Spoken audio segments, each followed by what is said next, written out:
আসসালামু আলাইকুম এভরিওয়ান। আশা করি আপনার সকলে ভালো আছেন। আমি ভালো আছি। আজকে তবে ক্রিকেটের প্রেডিকশন নয়, তবে বাংলাদেশ এবং ভারতের মধ্যকার এশিয়ান কাপ বাছাই পর্বের হলো কোয়ালিফায়ার ম্যাচে মুখোমুখি হচ্ছে এই যে আগামী 25 মার্চ বাংলাদেশ এবং হলো ভারতের মধ্যকার খেলা। সেটি হলো ভারতে অনুষ্ঠিত হবে।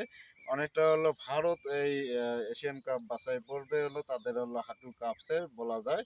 কারণ হলো বাংলাদেশের হলো লিস্টার সিটি তারকা এবং বর্তমানে হলো শেল ইউনাইটেড হলো খেলছে বাংলাদেশের বংশোদ্ভূত আমজাদ চৌধুরী এবং তার অন্তর্ভুক্তির কারণে বাংলাদেশের ফুটবল টিমের মার্কেট ভ্যালু অনেক বেড়েছে। সঙ্গে হলো আরেক ইতালিয়ান প্রবাসী, ইতালিতে বসবাস করে বাংলাদেশি প্রবাসী ফুটবলার ফাহমুদুল ইসলাম, তিনি হলো বাংলাদেশের স্কোয়াডে আছেন এবং সেখান থেকে হলো বাংলাদেশের অতীতে যে ফুটবল টিম ছিল তার সাথে অনেক উন্নত হবে এবারের টিম।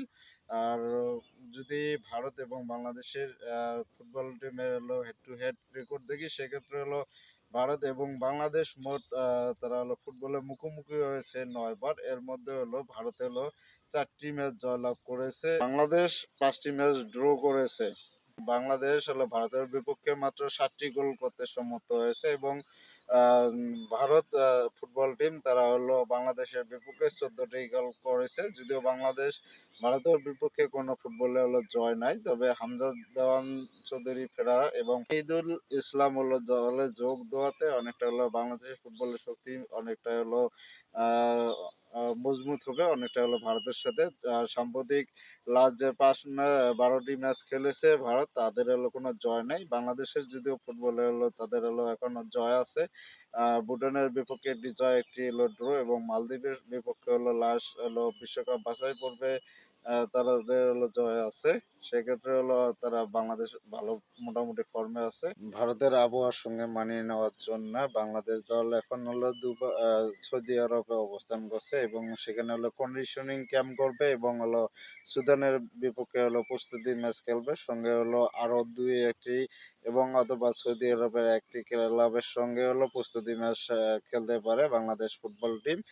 যদিও হলো এশিয়ান কাপ বাছাই পর্বে হলো প্রথম ম্যাচটাই হচ্ছে ভারতের বিপক্ষে। ভারত অতীতে যেহেতু বাংলাদেশের রেজাল্ট পজিটিভ না, বাংলাদেশের সাথে অনেকটা হলো ভালো পজিশনে থাকে ভারত। সেক্ষেত্রে হলো ভারত যদিও লাস্ট 12টি ম্যাচ টানা হেরেছে, তারা একটু সেক্ষেত্রে হলো দুঃখতেছে। আর তাদের হলো ভালো মানের স্ট্রাইকার না পাওয়ার কারণে হলো সবচেয়ে হলো ভারতের হলো সর্বোচ্চ গোল স্কোরার এবং সুনীল ছেত্রী, তিনি হলো গত বছর হলো অবসর নিয়েছিলেন এবং ঠিক 1 বছর পর অবসর ভেঙে আবার জাতীয় দলে ঢুকছেন এবং বাংলাদেশের বিপক্ষে খেলবেন অবশ্যই।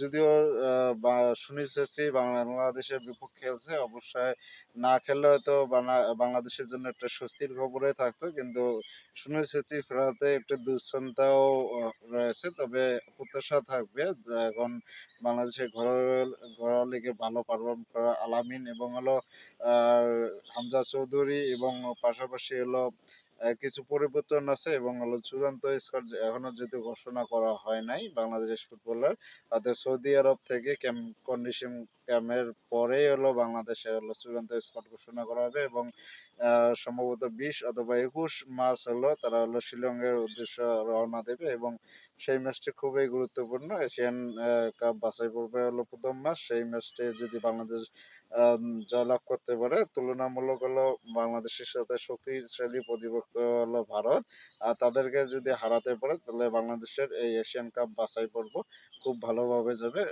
চায়না বা তারা হলো সিঙ্গাপুর, তারা হলো তুলনামূলক দুর্বল প্রতিপক্ষ, তাদেরকে হয়তো বা আমরা আরো সহজে হারাতে পারবো। সেক্ষেত্রে হলো প্রথমবারের মতো হলো এশিয়ান কাপে হলো জায়গা করে নেবে। ইতিমধ্যে হলো এশিয়ান কাপে হলো 18টি দল চূড়ান্ত হয়েছে। এখন এই এশিয়ান কাপ কোয়ালিফায়ার 6 গ্রুপ থেকে হলো 6টি দল সরাসরি হলো এশিয়ান কাপে যোগ করবে।